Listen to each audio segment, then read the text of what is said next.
ఆ, అందుకు యేసు నీవు వెళ్ళుము, అక్కడ రాయబడినటువంటి మాట మనం చదువుదాం. నీ విశ్వాసము నిన్ను స్వస్థపరిచెనని చెప్పాను. హల్లెలూయా. ఇందాక కూడా కీర్తన భాగంలో మనం చదివింది, దావీదు విశ్వాసముతో తనకున్నటువంటి బలహీనతను బట్టి ప్రార్థన చేయగా లాస్ట్కి వచ్చేటప్పటికి ఆయన విజయాన్ని పొందాడు. అవునా? ఈ యొక్క దినాన్ని క్రైస్తవ బిడ్డలకు, దేవుణ్ణి మీద భారం ఉంచినటువంటి ఆత్మీయ పిల్లలకు దేవుడు కోరుకున్నది ఏంటంటే విశ్వాసాన్ని దేవుడు కోరుచున్నాడు. హల్లెలూయా. అక్కడ రాయబడినటువంటి మాట, మన జీవితంలో ఎన్నో అవసరతలు ఉంటాయి. మన సాక్ష్యాల రూపంలో చెప్తున్నాం. అనారోగ్యం ఉండొచ్చు, మనకు స్వస్థత రావాలని మనం ప్రార్థన చేయొచ్చు. ఆర్థిక సమస్యలు ఉండొచ్చు, దాని నుండి విడుదల పొందాలని మనం ప్రార్థన చేయొచ్చు. లేదా వేరే వేరే కారణాలు ఉండొచ్చు, మన ఇంట్లో గొడవలు ఉండొచ్చు, ఆ గొడవల నుండి విడుదల రావాలని ప్రార్థన చేయొచ్చు. కానీ దేవుడు ఒక మాట అంటున్నాడు. లాస్ట్ను ఉపయోగించే మాట ఏంటంటే, అక్కడ రాయబడినటువంటి మాట ఏమని మాట్లాడాడండి? నువ్వు వెళ్ళుము, నీ విశ్వాసము. ఏమంటున్నారు అక్కడ? దేవుడు చెప్పేటువంటిది దేనివల్ల ఇది సాధ్యపడుతుంది. అసలు ఈ అనారోగ్యము, ఈ స్వస్థత ఎప్పుడు వస్తుంది అంటే గనక నీ విశ్వాసము నీకుంటే గనక ఆ విశ్వాసము ద్వారానే అది సాధ్యమవుతుంది. దేవుడు చేసి ముట్టితే, ఆ యొక్క చేసి ముట్టిన తర్వాత ఏమీ మాట్లాడకుండా లేదండి. నేను ఎన్నో అద్భుత కార్యాలు చేసిన తర్వాత ఎంతో మందితో చెప్పినటువంటి మాట ఏంటంటే, నీ విశ్వాసమే నిన్ను స్వస్థపరిచింది, నీ విశ్వాసమే నిన్ను అనారోగ్యం నుంచి బాగు చేసింది, నీ విశ్వాసమే నిన్ను ఆర్థిక సమస్యల నుండి విడుదల చేసింది అనే మాట దేవుడు నీ యొద్ద నుండి కోరేటువంటిది. నీ యొద్ద నుండి ఆయన కావాలనుకున్నది ఏంటంటే విశ్వాసమైనటువంటి జీవితాన్ని కోరుచున్నాడు. అని ఇక్కడ రాయబడింది, నీ విశ్వాసము నిన్ను స్వస్థపరుస్తుంది, నువ్వు వెళ్ళు అని ఆయన అక్కడ స్వస్థపరిచినట్టుగా చెప్తాం. అలాగే హెబ్రీయులకు రాసిన పత్రిక 11:6 ఉంటుంది, విశ్వాసము లేకుండా దేవునికి ఇష్టడై ఉండుట. చూడండి ఒకసారి చదివి 11:6 ఒకసారి తీయండి. విశ్వాసము లేకుండా దేవునికి ఇష్టడై ఉండుట. ఎందుకు ఈ మాట చెప్తున్నానంటే గనుక, ఒక దినాన్ని విశ్వాసము మన జీవితంలో అనేకమైనటువంటి శోధనల గుండా మనం వెళ్తూ ఉంటాం. ఈ యొక్క దైనందినటువంటి జీవితంలో మనకు వచ్చేటువంటి అనేకమైన ఇబ్బందులు, ఇరుకులు గుండా వెళుతున్నటువంటి ఈ యొక్క మార్గములో నువ్వు దేవుని సన్నిధికి వచ్చేటప్పుడు కానీ, నువ్వు దేవునిలో ఎదగాలన్నప్పుడు కానీ, దేవుడు కోరుకునే మొట్టమొదటిది ఏంటంటే నీ యొక్క విశ్వాసాన్ని దేవుడు కోరుచున్నాడు. విశ్వాసము లేకుండా దేవునికి ఇష్టడై ఉండుట అసాధ్యము అని దేవుని వాక్యము చెప్తుంది. చూడండి, దేవునికి ఇష్టడై ఉండాలంటే కనుక నీవు నమ్ముతున్నటువంటి దేవుని మీద నువ్వేముంచాలి? చెప్పాలి గట్టిగా. ఏమొచ్చాలండి? నీ అద్భుతగారి యొక్క స్వస్థత కలగాలి అంటే కనుక నీకు స్వస్థతను బట్టి ఎవరి మీద నువ్వు విశ్వాసం ఉంచాలంటే ఆ దేవాది దేవుని మీద విశ్వాసము ఉంచాలి. చూడండి, విశ్వాసము మనం ఉంచకుండా అప్పుడు ఫలానా ఒక చిన్న దెబ్బ తగిలింది అనుకోండి, డాక్టర్ దగ్గరికి వెళ్తామా లేదా? వెళ్తామా? ఎవరి మీద విశ్వాసం ఉంచుతాం అప్పుడు? నిజం చెప్పండి. ఎన్ని దేవుడు అనేస్తున్నారు. అందుకే ఒక మాట ఉంటుంది బైబిల్ ఏమి సాధారణమైన మాటలు రాయలేదండి. మత్తయి సువార్తలో ఉంటుంది, ఒకసారి తీయండి ఆ మాట. మత్తయి సువార్త 6:24 అనుకుంటా. ఒకసారి తీయండి, మీకు దానికి ఆన్సర్ చెప్పేస్తాం. మత్తయి సువార్త 6 గట్టిగా చదవండి అన్నమాట. ఎవడును ఏం చేయకూడదండి? ఇద్దరు ఒక పని చేస్తుంటే ఇద్దరు మనుషులకి యజమానుడిగా ఉంటే ఎలా ఉంటది? ఇంకా చదవండి, అక్కడ కింద ఉంటది. ఏం చేస్తాడంటే ఒకవేళ ఒక మనిషి ఇద్దరు మనుషులకు యజమానులకు దాసుడిగా ఉంటే గనక ఇద్దరు మనుషుల్ని ప్రేమించగలడా? ఏం చేస్తున్నాడండి ఆయన? చదవండి. అందులో ఒకరిని ఏం చేస్తాడట? ద్వేషిస్తాడు, ఒకరిని ప్రేమిస్తాడు ఇంకొకసారి. లేదా ఒకరు పక్షముగా ఉంటాడు, ఒకరిని తృణీకరిస్తాడు. ఇంకా మీరు దేవునికి సిరికి అంటే సంపద అన్న మాట అక్కడ వచ్చేసింది అదా. ఇక చెప్తున్నాను కదా దీని మాట, విశ్వాసము అన్న మాటను నేను యొక్క దినాన్ని మీకు గుర్తు చేస్తా ఉన్నాను. ఇక నాకు అనారోగ్యము పోవాలి అన్నా, మన ఆర్థిక పరిస్థితులు పోవాలి అన్నా, నువ్వు ఒక్క వ్యక్తి ఇద్దరు దాసులకి ఎలాగైతే యజమానులకు దాసుడిగా ఉండకూడదో దేవుని వాక్యం చెప్తున్నటువంటి మాట ఏంటంటే, నువ్వు ఉంటే దేవుని మీదే విశ్వాసం ఉంచాలి, లేదంటే అవిశ్వాసంగానా ఉండాలి. అందుకే అంటాడు కదా, ఏమన్నాడు దేవుని వాక్యం నిర్గమకాండంలో ఉంటది కదా, మంచిగానే ఉండు, చల్లగానే నుండు, వెచ్చగానే నుండు. నిలువెచ్చని స్థితి దేవునికి అసహ్యమైన స్థితి. ఏంటది? దానికి అర్థం ఏంటో తెలుసా? ఉమ్ము వేయబడి స్థితి అంటే. ఏమన్నాడు? ఉమ్ము వేయబడి స్థితి అంటే ఈ యొక్క దినాన్ని నీ యొక్క విశ్వాస జీవితము దేవుడు కోరుతున్నది ఏంటంటే, నీ విశ్వాసము కేవలము దేవుని మీద మాత్రమే ఉంచాలి. ఉంచితే జరిగే అద్భుత కార్యాలు నీవు చూడటమే కాదు, బైబిల్ గ్రంథంలో అనేకమైనటువంటి కార్యాలు దేవుడు చూపించాడు. ఉదాహరణగా చూద్దాం, చూడండి. ఆ లూకాసు వార్త 18వ అధ్యాయము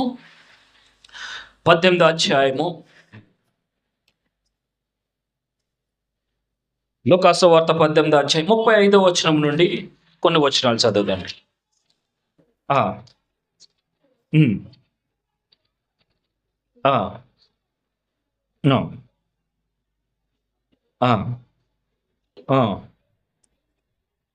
ఇది ఏమని అడగగా, నజరేయుడైన యేసు ఈ మార్గమున వెళ్ళుచున్నాడని వానితో చెప్పిరి. అప్పుడు వాడు, యేసు దావీదు కుమారుడా, నన్ను కరుణించమని కేకలు వేయగా, ఊరకుండమని ముందర నడుచుండు వారు వానిని గద్దించిరి. కాని వాడు మరీ ఎక్కువగా, దావీదు కుమారుడా, నన్ను కరుణించమని కేకలు వేసెను. అందుకు యేసు నిలిచి వానిని తన యొద్దకు తీసుకుని రమ్మనెను. వాడు దగ్గరకు వచ్చినప్పుడు ఆయన, నేను నీకేమి చేయగోరుచున్నానని అడుగగా, వాడు, ప్రభువా, చూపు పొందగోరుచున్నానెను. యేసు, చూపు పొందుము. తర్వాత ఏమన్నాడండి? నీ విశ్వాసము నిన్ను స్వస్థపరచనని వానితో చెప్పాను. వెంటనే వాడు చూపు పొంది దేవుని మహిమపరచుచు ఆయనను వెంబడించెను. ప్రజలందరూ అది చూసి దేవునికి స్తోత్రము చెప్పిరి. హల్లెలూయా, హల్లెలూయా. ఇక్కడ ఒక వ్యక్తి విశ్వాస జీవితము, మనలా అన్ని అవయవాలు బాగున్నటువంటి వ్యక్తిలో విశ్వాసం ఏ విధంగా ఉంది, ఇక్కడ ఒక వ్యక్తిని చూస్తే ఏ విధంగా ఉన్నదనేది స్పష్టంగా అర్థమైపోతుంది. ఇక్కడ ఒక వ్యక్తి ఉన్నాడు. ఎవరా వ్యక్తి? కళ్ళు లేనివాడు, గుడ్డివాడు. ఎక్కడ కూర్చున్నాడు గుడ్డివాడు? రోడ్డు పక్కన కూర్చుని అడుక్కున్నటువంటి వాడుగా ఉన్నాడు. ఉంటే ఆ మార్గమున ఎవరు వెళ్తున్నారండి? యేసు ప్రభువు వారు వెళ్తున్నారు. ఒంటరిగా వెళ్తున్నాడా? చెప్పండి, గట్టిగా చెప్పాలి. జన సమూహంతో వెళ్తున్నారు. మార్గమున వెళ్తున్నప్పుడు గుడ్డివాడికి ఏమైనా కనిపించిందా? ఎవరో ఏంటో తెలుసా? ఏమి తెలిసిందా తనకి? చెప్పండి, ఏం తెలిసింది ఆయనకి? ఏం తెలిసింది? శబ్దము తెలిసింది, అంతే కదా. గుడ్డివాడు చూడగలడా?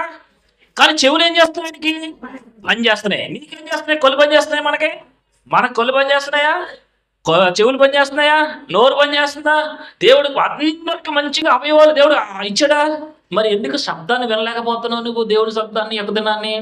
ఒక గుడ్డివాడు రోడ్డు పక్కన కూర్చుని శబ్దాన్ని, జనసమూహం అంతా ఆ యొక్క మార్గమును వెళ్ళిపోతుండగా అతనికి గాబరా వచ్చేసింది. ఏమొచ్చింది? ఏదో జరుగుతుంది ఇక్కడ. ఏం జరుగుతుంది? ఏదో జరుగుతుంది. జనసమూహం వెళ్ళిపోతుంటే అక్కడ అడుగుతున్నాడు. ఏమని అడుగుతున్నాడు చూడండి. త్రోవ పక్కన కూర్చుండి భిక్షం అడుగుకొనుచుండెను. జనసమూహము దాటిపోవచ్చున్నట్లు వాడు చప్పుడును విని ఇది ఏమని అడిగాడట. ఏమని అడిగాడు? ఇక్కడ ఏం జరుగుతుంది, ఆ శబ్దం యొక్క పని ఏంటి, అక్కడ ఏం జరుగుతుందని అడగగా అక్కడ ఏమని సెలవిచ్చారండి? వారు నజరేయుడైనటువంటి యేసు ఈ మార్గమున వెళ్ళుచున్నానని వానితో చెప్పాను. ఏమని చెప్పాడండి? నజరేయుడైనటువంటి యేసు ఈ మార్గమున పోచున్నాడని చెప్పగానే అతనిలో ఒక ఆందోళన వచ్చింది. ఏంటి ఆందోళన తెలుసా? ఏంటి ఆ ఆందోళన అంటే కనుక, నజరేయుడైనటువంటి యేసు అద్భుత కార్యాలు చేస్తాడని ఆయన వినే ఉంటాడు. ఆయన అనేక మందిని స్వస్థపరిచాడన్న ఒక విషయము ఆయన తెలుసుకొని ఉంటాడు. రకరకాల యేసు ప్రభు వారు ఈ మార్గమునే, నజరేయుడైన యేసు ప్రభు వారు ఈ మార్గమునే పోచున్నారని అద్భుతమైనటువంటి ఆ అవకాశం ఆయనకు రాగానే ఆయన చేసినటువంటి పని ఏంటో తెలుసా? ఆయన సమయాన్ని సద్వినియోగం చేసుకున్నాడు. హల్లెలూయా. ఈ దినాన్ని మనకు ఎన్ని సమయం వచ్చినా, ఎంత సమయం వచ్చినా దేవుని సన్నిధిలో గడపాలి. యేసు ప్రభు వారు ఆ యొక్క నీ ప్రార్థన వింటారు, నీ మొరణ వింటారు, నీ అద్భుత కార్యాలు నీకు చేస్తారని చెప్పినా సరే, మనకున్న అశ్రద్ధ ఎంత ఉన్నదంటే మనం చెప్పనవసరం లేదు. కానీ ఈ గుడ్డివాడికి ఏటుందంటే తనలో ఒక లోపం ఉంది. ఏం లేదు, లోపము లేదు. ఒక దినాన్ని లోపం లేదని బాధపడుతున్నావా? దేవుడు మంచిగా లోపం ఇచ్చాడని, లేదంటే అన్ని బాగున్నాయని సంతోషపడుతున్నావా? అర్థం కావట్లేదు. కానీ దేవుని దగ్గరికి నిన్ను దేవుడు ఏం చేయాలంటే విశ్వాసురాలుగా నిన్ను చూడాలని ఆ దేవుడు ఆశపడుతున్నాడు. అందుకే దేవునికి విశ్వాసము లేకుండా దేవుడికి ఇష్టమైనటువంటి వారు ఎవరు కూడా లేరు. ఆయనకి ఇష్టడుగా ఉండాలి. ఇక్కడ అంటున్నాడు కదా, ఆ సమయాన్ని నజరేయుడైనటువంటి యేసు ఆ మార్గం పోతున్నాడంటే వెంటనే ఆయన సమయాన్ని ఏం చేసుకున్నాడు? సద్వినియోగం చేసుకున్నాడు అండి. సద్వినియోగం చేసుకుని ఏం చేశాడు? అక్కడ చదవండమ్మా. అప్పుడు వాడు యేసు ఏమని పిలుస్తున్నాడండి? దావీదు కుమారుడా నన్ను కరుణించమని కేకలు వేస్తున్నాడట. హల్లెలూయా. ఏం చేస్తున్నాడండి? దావీదు కుమారుడా నన్ను కరుణించమని కేకలు వేస్తున్నాడు. ఇక్కడ జరిగినటువంటి మాట ఏంటంటే, ఆయన ఆ యొక్క సమయాన్ని ఒకవేళ దారిని గుండా ఆయన వెళ్ళిపోతే కనుక ఆయన ఏం మిస్ అయిపోతాడు? ఏం మిస్ అయిపోతాడండి? స్వస్థత పక్కన పెట్టండి, యేసు ప్రభు వారిని మిస్ అయిపోతాడు. యేసు ప్రభు వారు ఆ దారి గుండా వెళ్తున్నా ఉన్నాడు, జన సమూహముతో వెళుతున్నాడు. ఆ జన సమూహముతో వెళుతున్నటువంటి యేసు ఆ పరిస్థితి, ఆ యొక్క ప్లేస్ను కనుక దాటి వెళ్ళిపోతే కనుక ఈయన ఆ స్వస్థపరిచే దేవుడని విశ్వాసం ఉంచినటువంటి వ్యక్తి కనుక ఈయన ఏం కోల్పోతాడంటే ఆయన స్వస్థతను కోల్పోతాడని వెంటనే ఆయన సమయాన్ని సద్వినియోగం చేసుకుని ఏమంటున్నాడో తెలుసా? దావీదు కుమారుడా, దావీదు కుమారుడని కేకలు వేస్తా ఉన్నాడు. ఏం చేస్తాడు? కేకలు వేస్తా ఉన్నాడు. అప్పుడు కేకలు వేసినప్పుడు ఏం చేస్తున్నాడు? అక్కడ వారి ముందు నడిచేవారంట వారిని అడ్డుకుంటున్నారంట. ఏం చేస్తున్నారు? వారి ముందు నడిచేటువంటి వారు అడ్డుకుంటున్నారు. నువ్వు అరద్దు అని అడ్డుకుంటున్నారు. చూడండి, ఈ యొక్క దినాన్ని మనకు అనేకమైన అడ్డంకులు వస్తూ ఉంటాయి. అడ్డంకులు అధిగమించాలి అంటే కనుక నేను చెప్తా ఉన్నాను, ఈ యొక్క దినాన్ని దైవ సేవకుడిగా చెప్తా ఉన్నాను, నువ్వు కేకలు వేయాలి. హల్లెలూయా. ఎలా కేకలు వేయాలి అంటే కనుక మనకు కలిగేటువంటి బాధను, అది నీ బాధని ఎవరు తీర్చలేరు, కానీ తీర్చేటువంటి వాడు మనలో ఉన్నాడు, మన దేవుడై ఉన్నాడు కనుక నీ కేకల మధ్యలో ఆగిపోకూడదు. హల్లెలూయా.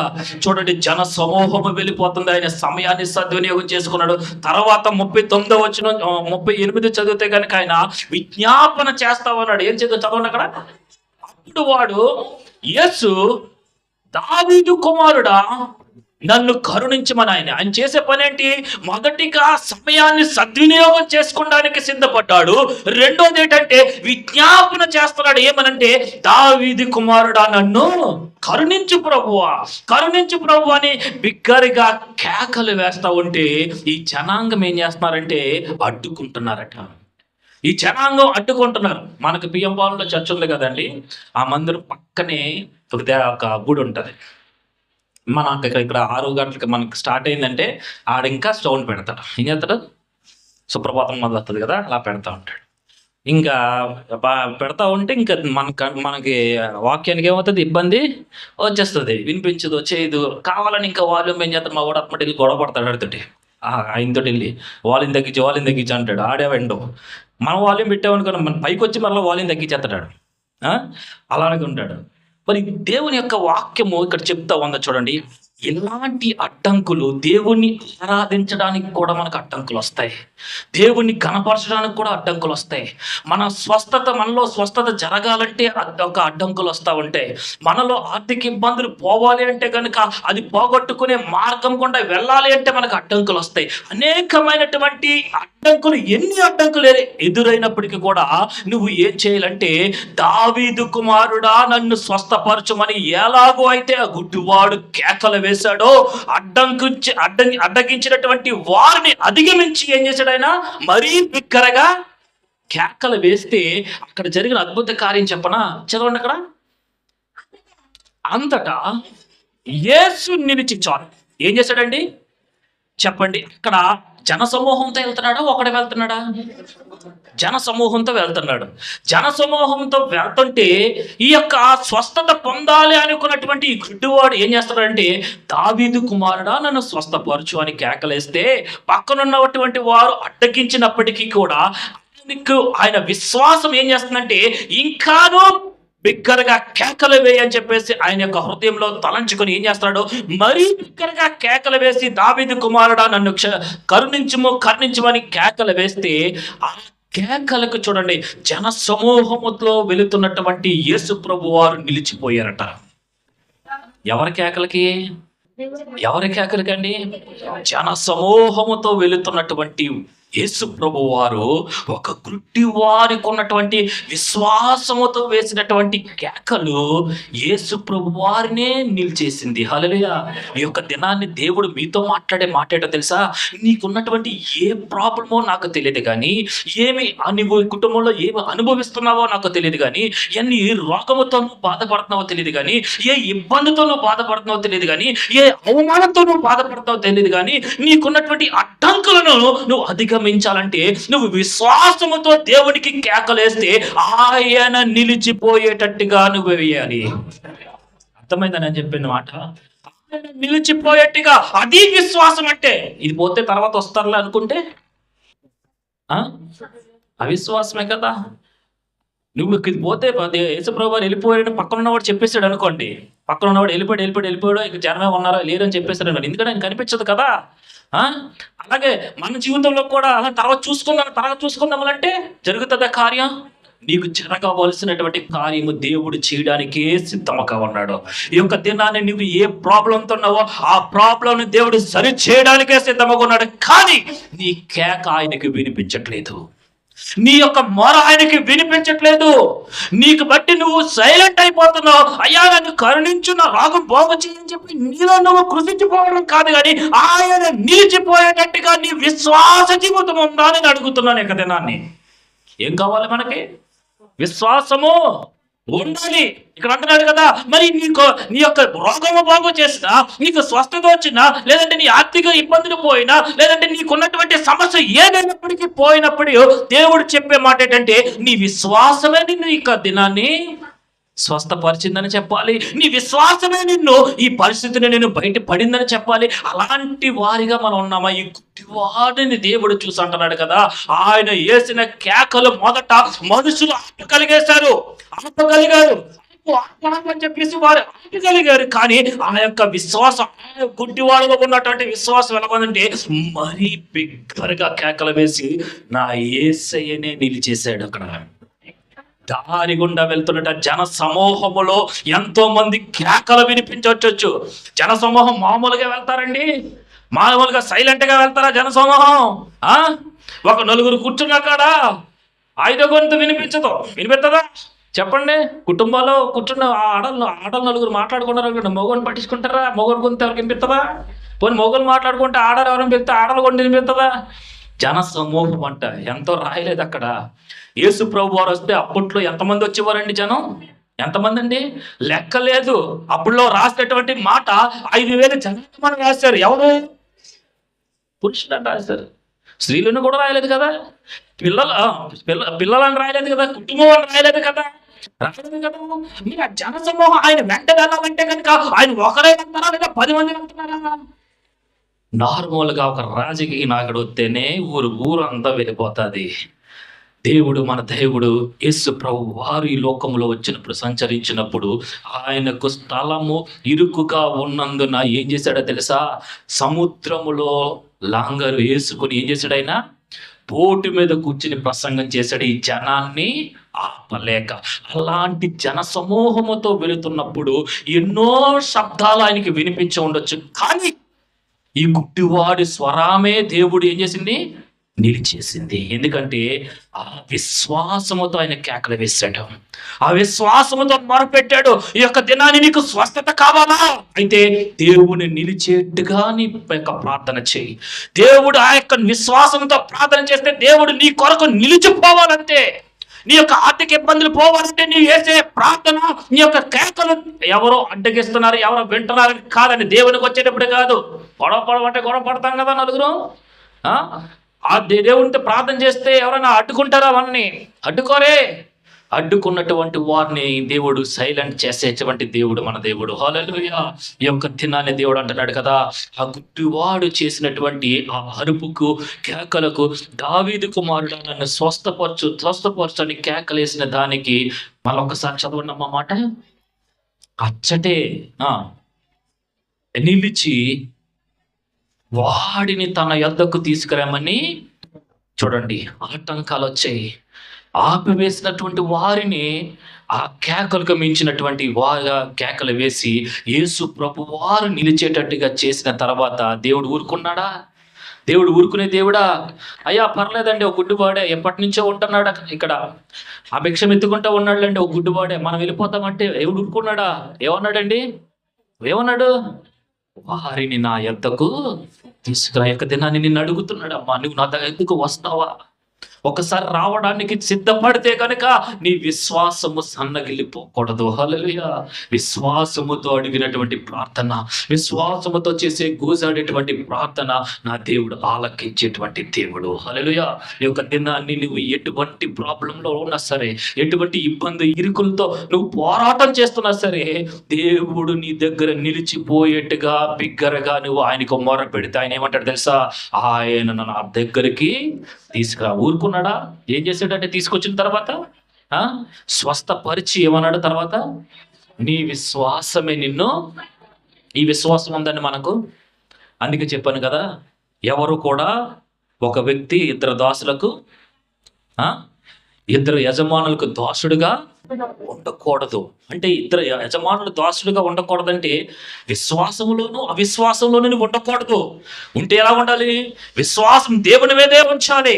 నువ్వు దేవుని మీద ఎప్పుడైతే ఆధారపడి బిగ్గరగా దేవుని దగ్గరికి వెళతావో ఆయననే నిలిచిపోయేట్టుగా చేస్తుంది నీ యొక్క అరుపు. హల్లెలూయా. దేవుని వాక్యము స్పష్టంగా చెప్తుంది. మన జీవితంలో ఎలా ఉంటుందో తెలుసా అండి? మన జీవితం ఎలా ఉంటుందో తెలుసా? ఒక సమయంలో దేవుణ్ణి ఆరాధిస్తాం, ఈ కార్యము లేట్ అయిందంటే ఏం చేద్దాం? తర్వాత చూసుకుందాంలేండి, మనుషుల మీద ఆధారపడతాం. అందుకని అక్కడ సిరికి దేవునికి దాసులుగా ఉండొద్దు. ఒకవేళ సిరికి దాసులుగా ఉంటే నువ్వు ఎవరి మీద మొదటి స్థానం ఇస్తున్నావు? నువ్వు సిరికి ఇస్తున్నావు. సిరి అంటే ఏంటి? సంపద, డబ్బుకి నువ్వు మొదటి స్థానం ఇస్తున్నావు. దేవునికి మరి అక్కడ దేవునికి స్థానం లేనప్పుడు దేవుడు ఎందుకు ఉంటాడు అక్కడ? నీ అనారోగ్యంగా ఉంది, అనారోగ్యంగా ఉన్నప్పుడు నువ్వు ప్రార్థన చేయకుండా నువ్వు డాక్టర్ మీద ఆధారపడితే దేవుడు ఏమంటాడు? డాక్టర్ ఉన్నాడు కదా, ఇంక నేనెందుకు కదా. మరి అద్భుతమైన సాక్ష్యాలు విన్నాం కదా, చేసినటువంటి కార్యం ఎవరు చేశారండి? ఇది దేవునికే సాధ్యం. హల్లెలూయా.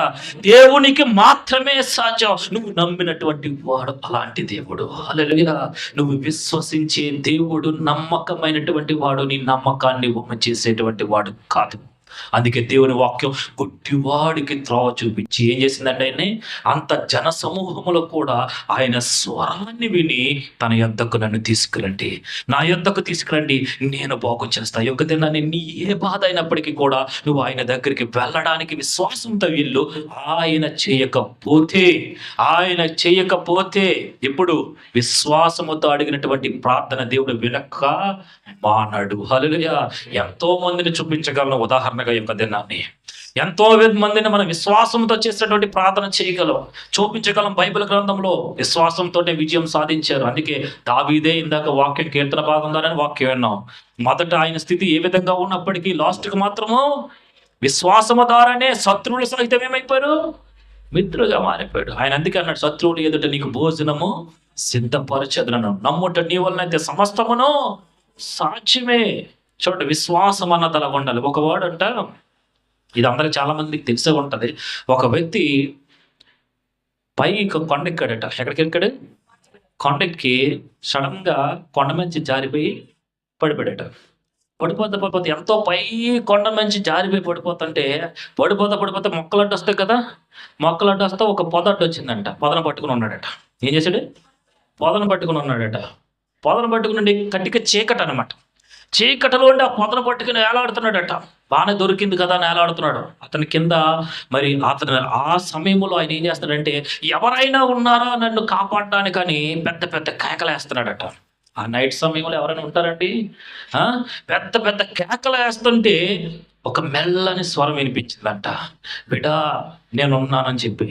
అయ్యా ఉన్నావా ప్రభువా, నేను చాలా ఆపదలో ఉన్నాను ప్రభువా, నన్ను ఎలాగైనా కాపాడు ప్రభువా అని దేవుణ్ణి అడుగుతున్నాడట. ఆ పొదను పట్టుకునే ఉన్నాడు, ఆ యొక్క చేతులు లాగుతానే ఉన్నాయి. మరి రాత్రికాల సమయంలో పొదను పట్టుకుని ఏలబడుతూ దేవుడే ఆయనకి ఎదురుగా వచ్చి నీకు నేను సహాయం చేస్తాను అన్నప్పుడు ఆయన సంతోషం ఎలా ఉంటుంది? చాలా ఆనందంగా ఉంటుంది కదా.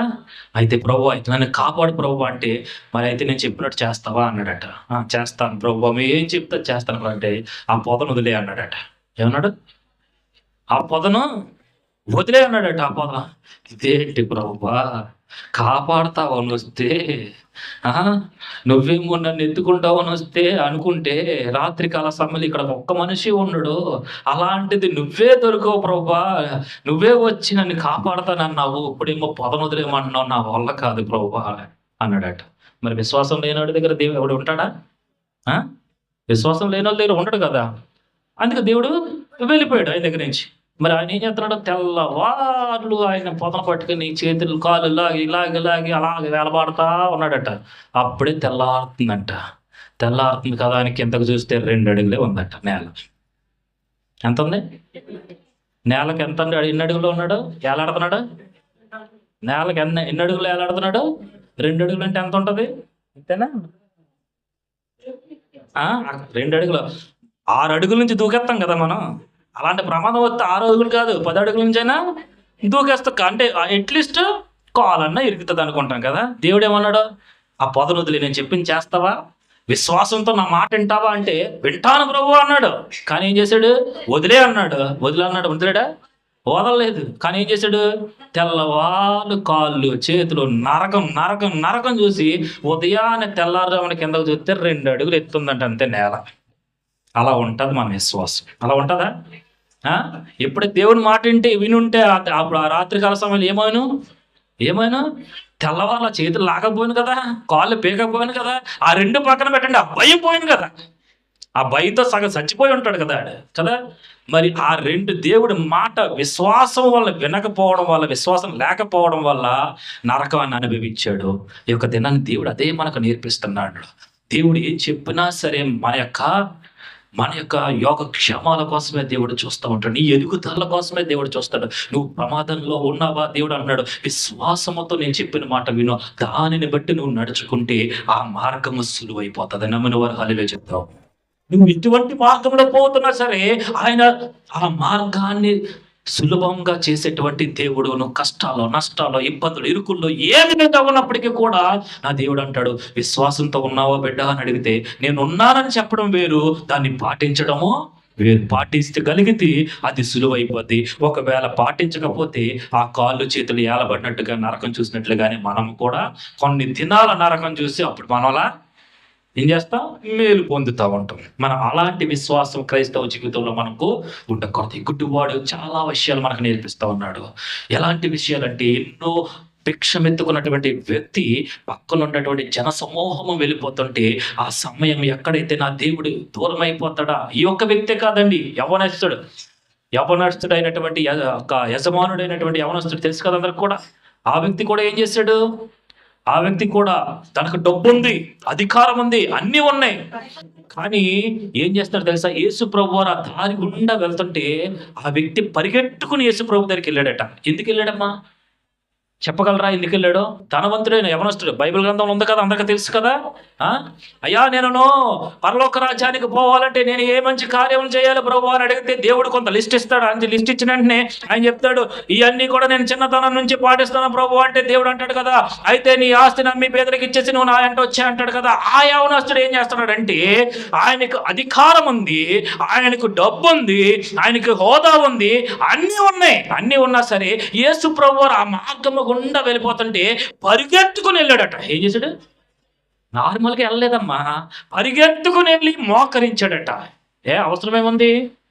యజమానుడు కదా, డబ్బున్నవాడు కదా, పేరు కాంచినవాడు కదా, అధికారి కదా, ఎందుకు యేసుప్రభు వారు ఆ దారి గుండా వెళ్తున్నప్పుడు పరిగెత్తుకుని వెళ్ళి మోకరించాలంటే, యేసుప్రభు ఆ దారి దాటేస్తే ఒకవేళ ఆ మార్గము మిస్ అయిపోతానేమో, ఆయన చెప్పేటువంటి రహస్యాన్ని మిస్ అయిపోతానేమో అని పరిగెత్తుకుని దేవుని దగ్గరికి వెళ్ళాడు.